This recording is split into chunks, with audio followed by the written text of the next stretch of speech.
राधे राधे। स्वागत है आप सबका आपके अपने चैनल निष्ठा भक्ति भाव पर। आप सभी हमारे चैनल पर पद्म पुराण के पाठ सुन रहे हैं। यह पाठ हम आपको अध्याय रूप में सुना रहे हैं। उम्मीद करती हूँ कि आपको ये अध्याय पसंद आ रहे होंगे। अगर आज का वीडियो आप सभी को पसंद आए तो वीडियो को लाइक ज़रूर करिएगा और अगर आप हमारे चैनल पर नए हैं तो चैनल को सब्सक्राइब भी करिएगा। तो चलिए आज का अध्याय शुरू करते हैं। पुलस्त्य जी भीष्म जी को 4 आश्रमों के बारे में बता रहे हैं।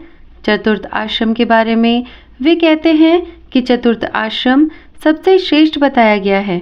वह तीनों आश्रमों के ऊपर है। उसमें अनेक प्रकार के उत्तम गुणों का निवास है। वही सबकी चरम सीमा परम आधार है। ब्रह्मचर्य आदि 3 आश्रमों में क्रमशः रहने के पश्चात काषाय वस्त्र धारण करके संन्यास ले ले। सर्वस्व त्याग रूप संन्यास सबसे उत्तम आश्रम है। सन्यासी को चाहिए कि वह मोक्ष की सिद्धि के लिए अकेले ही धर्म का अनुष्ठान करे, किसी को साथ ना रखे। जो ज्ञानवान पुरुष अकेला विचरता है वह सबका त्याग कर देता है। उसे स्वयं कोई हानि नहीं उठानी पड़ती। सन्यासी अग्निहोत्र के लिए अग्नि का चयन ना करे, अपने रहने के लिए कोई घर ना बनाए, केवल भिक्षा लेने के लिए ही गांव में प्रवेश करें। कल के लिए किसी भी वस्तु का संग्रह ना करें। मौन होकर शुद्ध भाव से रहें तथा थोड़ा और नियमित भोजन करें। प्रतिदिन एक ही बार भोजन करें। भोजन करने और पानी पीने के लिए कपाल, काठ या नारियल आदि का पात्र विशेष रखना चाहिए। वृक्ष की जड़ में निवास करना, मलिन वस्त्र धारण करना, अकेले रहना तथा सब प्राणियों की ओर से उदासीनता रखना, ये भिक्षु सन्यासी के लक्षण है। जिस पुरुष के भीतर ये सभी बातें समा जाती हैं, जो सबकी सह लेता है तथा जिसके पास से कोई बात लौटकर पुनः वक्ता के पास नहीं जाती, जो कटु वचन कहने वाले को भी कटु उत्तर नहीं देता, वही सन्यास आश्रम में रहने का अधिकारी है। कभी किसी की भी निंदा को ना करें और ना ही सुने। विशेषतः ब्राह्मणों की निंदा तो किसी तरह ना करें। ब्राह्मण का जो शुभ कर्म हो उसी की सदा चर्चा करनी चाहिए। जो उसके लिए निंदा की बात हो उसके विषय में मौन रहना चाहिए। यही आत्मशुद्धि की दवा है।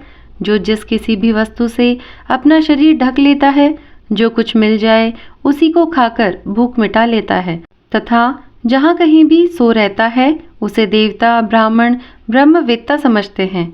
जो जन समुदाय को सांप समझकर, स्नेह संबंध को नरक जानकर तथा स्त्रियों को मुर्दा समझकर उन सब से डरता रहता है, उसे देवता लोग ब्राह्मण कहते हैं। जो मान या अपमान होने पर स्वयं हर्ष अथवा क्रोध के वशीभूत नहीं होता, उसे देवता लोग ब्राह्मण मानते हैं। जो जीवन और मरण का अभिनंदन ना करके सदा काल की ही प्रतीक्षा करता रहता है, उसे देवता ब्राह्मण मानते हैं। जिसका चित्त राग द्वेष आदि के वशीभूत नहीं होता, जो इंद्रियों को वश में रखता है तथा जिसकी बुद्धि भी दूषित नहीं होती, वह मनुष्य सब पापों से मुक्त हो जाता है। जो संपूर्ण प्राणियों से निर्भय है तथा समस्त प्राणी जिससे भय नहीं मानते, उस देहाभिमान से मुक्त पुरुष को कहीं भी भय नहीं होता। जैसे हाथी के पदचिन्ह में अन्य समस्त पादचारी जीवों के पदचिन्ह समा जाते हैं तथा जिस प्रकार संपूर्ण ज्ञान चित्त में लीन हो जाते हैं, उसी प्रकार सारे धर्म और अर्थ अहिंसा में लीन रहते हैं। राजन, जो हिंसा का आश्रय लेता है वह सदा ही मृतक के समान है। इस प्रकार जो सबके प्रति समान भाव रखता है, भली भांति धैर्य धारण किए रहता है, इंद्रियों को अपने वश में रखता है तथा संपूर्ण भूतों को त्राण देता है, वह ज्ञानी पुरुष उत्तम गति को प्राप्त होता है। जिसका अंतःकरण उत्तम ज्ञान से परितृप्त है तथा जिसमें ममता का सर्वथा अभाव है, उस मनीषी पुरुष की मृत्यु नहीं होती, वह अमृत तत्व को प्राप्त हो जाता है। ज्ञानी मुनि सब प्रकार की आसक्तियों से मुक्त होकर आकाश की भांति स्थिर होता है।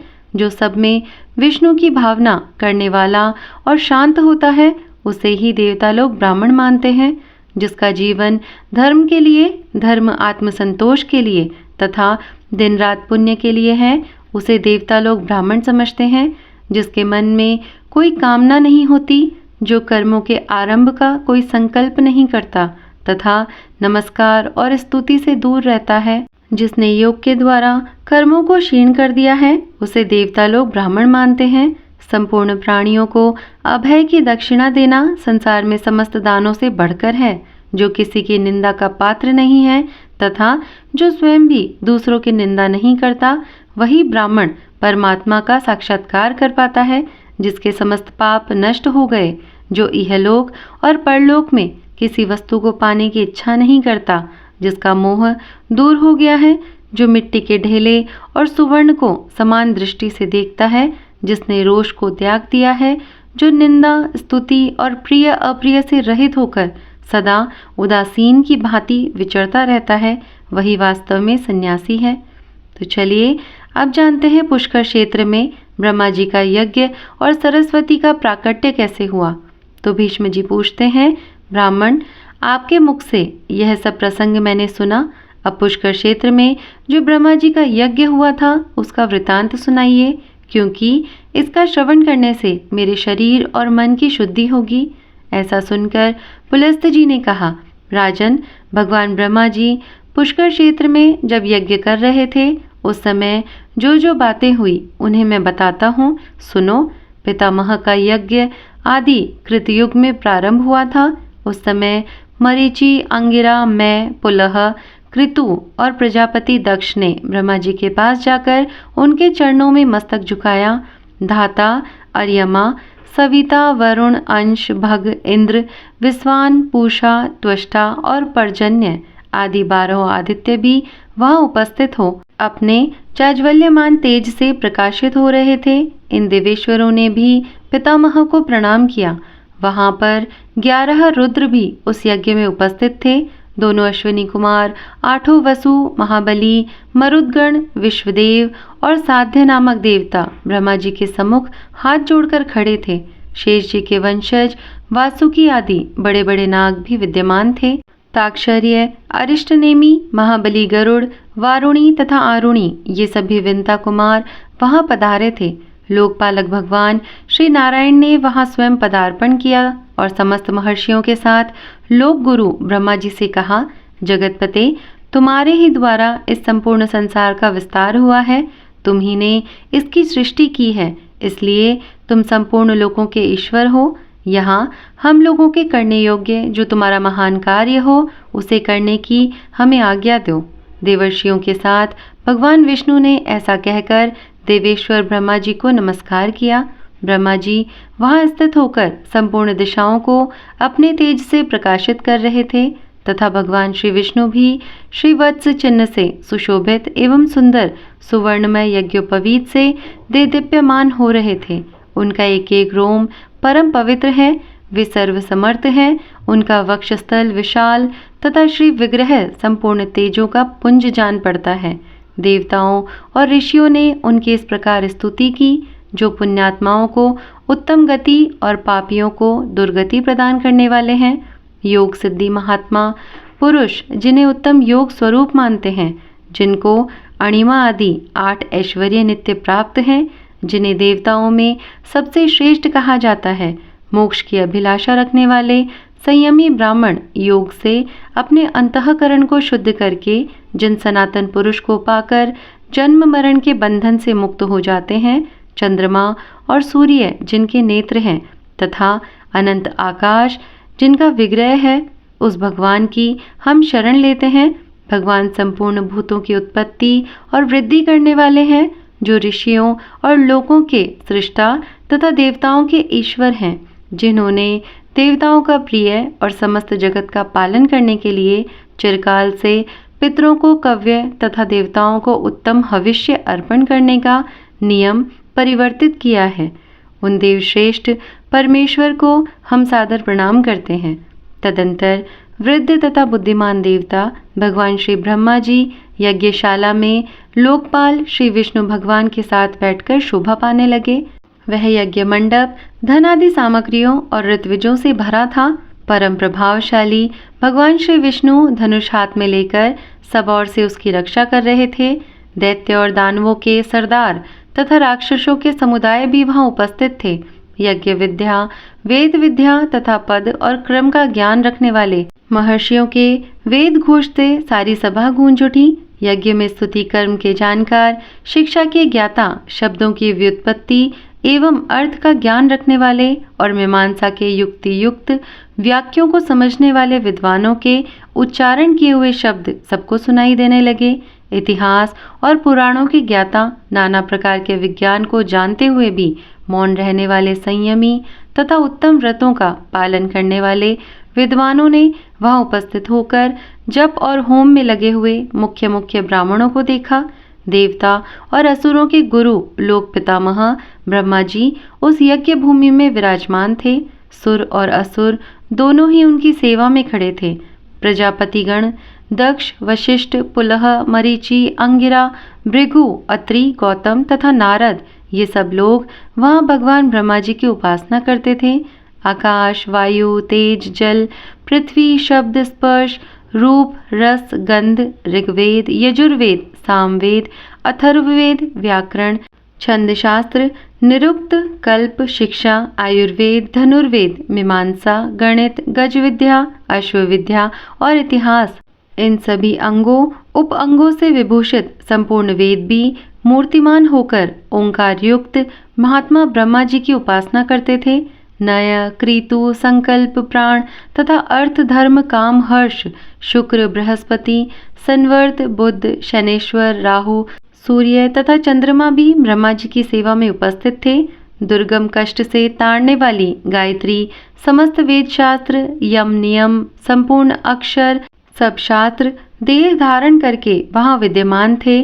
सभी ऋतुएं अर्थात इनके देवता महात्मा ब्रह्मा जी की उपासना करते थे। इनके सिवा अन्य अन्य श्रेष्ठ देवियां भी वहां पर ब्रह्मा जी की सेवा में उपस्थित थी। बहुत से दानव, जिन्हें अपने बल पर गर्व था, ब्रह्मा जी की उपासना करते हुए इस प्रकार बोले।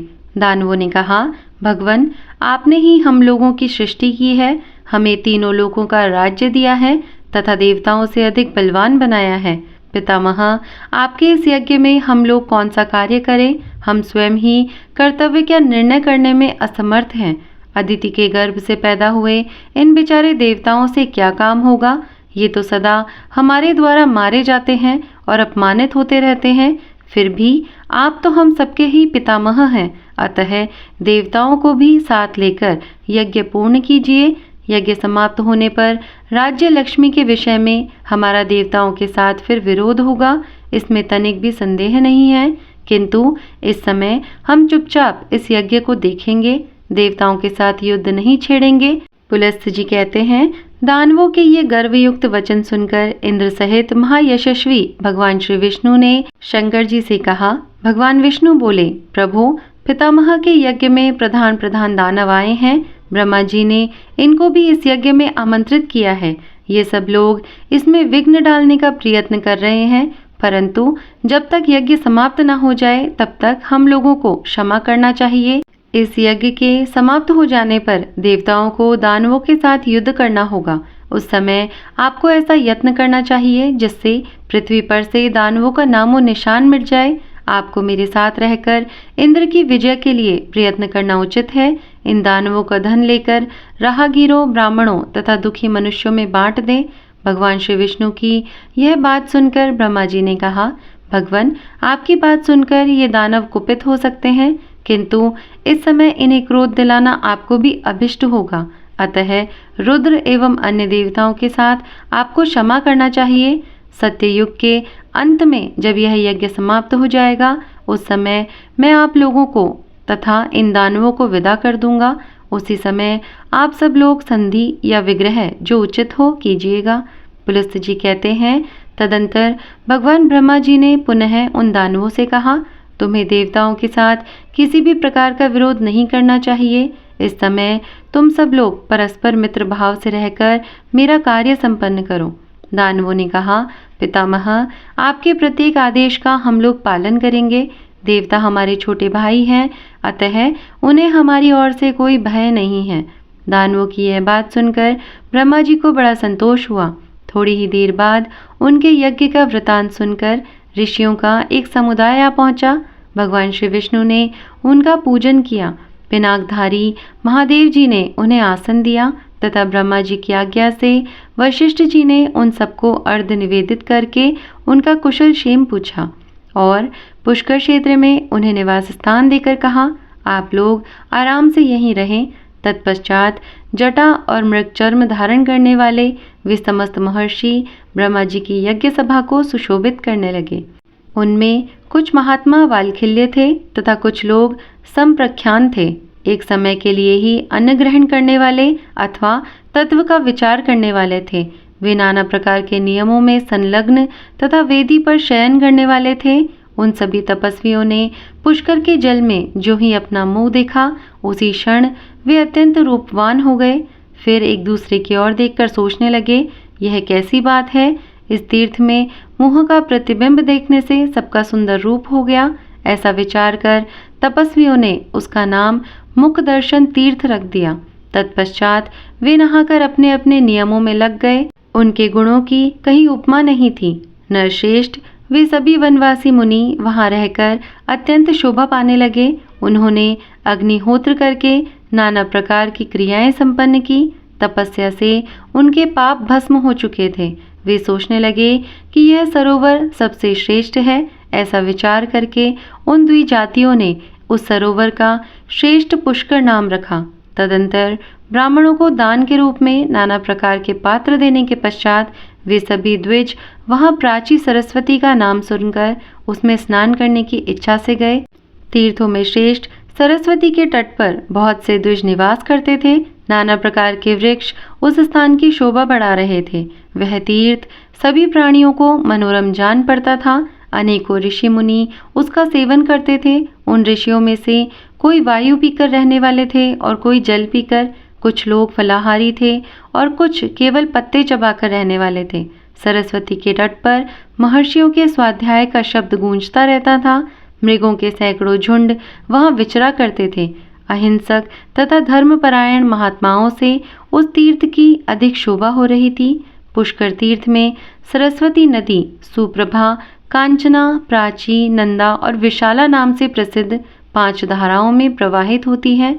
भूतल पर वर्तमान ब्रह्मा जी की सभा में उनके विस्तृत यज्ञ मंडप में जब द्विजातियों का शुभागमन हो गया, देवता लोग पुण्याह वाचन तथा नाना प्रकार के नियमों का पालन करते हुए जब यज्ञ कार्य के संपादन में लग गए और पितामह ब्रह्मा जी यज्ञ की दीक्षा ले चुके, उस समय संपूर्ण भोगों की समृद्धि से युक्त यज्ञ के द्वारा भगवान का यजन आरंभ हुआ। राजेंद्र, उस यज्ञ में द्विजातियों के पास उनकी मनचाही वस्तुएं अपने आप उपस्थित हो जाती थी। धर्म और अर्थ के साधन में प्रवीण पुरुष भी स्मरण करते ही वहां आ जाते थे।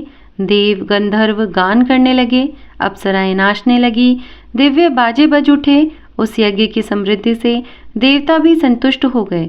मनुष्यों को तो वहां का वैभव देखकर बड़ा ही विस्मय हुआ। पुष्कर तीर्थ में जब इस प्रकार ब्रह्मा जी का यज्ञ होने लगा, उस समय ऋषियों ने संतुष्ट होकर सरस्वती का सुप्रभा नाम से आवाहन किया।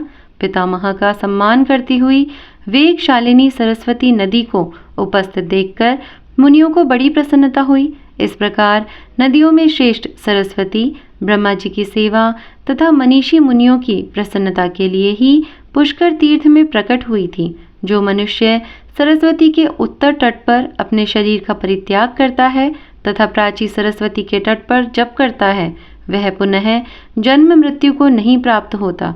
सरस्वती के जल में डुबकी लगाने वाले को अश्वमेघ यज्ञ का पूरा फल मिलता है। जो वहां नियम और उपवास के द्वारा अपने शरीर को सुखाता है, केवल जल या वायु पीकर अथवा पत्ते चबाकर तपस्या करता है, वेदी पर सोता है तथा यम और नियमों का पृथक पृथक पालन करता है, वह शुद्ध हो ब्रह्मा जी के परम पद को प्राप्त होता है। जिन्होंने सरस्वती तीर्थ में तिल भर भी सुवर्ण का दान किया है, उनका वह दान मेरु पर्वत के दान के समान फल देने वाला है। यह बात पूर्व काल में स्वयं प्रजापति ब्रह्मा जी ने कही थी। जो मनुष्य उस तीर्थ में श्राद्ध करेंगे, वे अपनी कुल की 21 पीढ़ियों तक के स्वर्गलोक में जाएंगे। वह तीर्थ पितरों को बहुत ही प्रिय है। वहां एक ही पिंड देने से उन्हें पूर्ण तृप्ति हो जाती है। वे पुष्कर तीर्थ के द्वारा उद्धार पाकर ब्रह्मलोक में पधारते हैं। उन्हें फिर अन्य भोगों की इच्छा नहीं होती और वे मोक्ष मार्ग में चले जाते हैं। तो यहाँ पर आज का अध्याय समाप्त करते हैं। इसके आगे का अध्याय और इसके आगे की कथा आपको अगले वीडियो में सुनने को मिलेगी।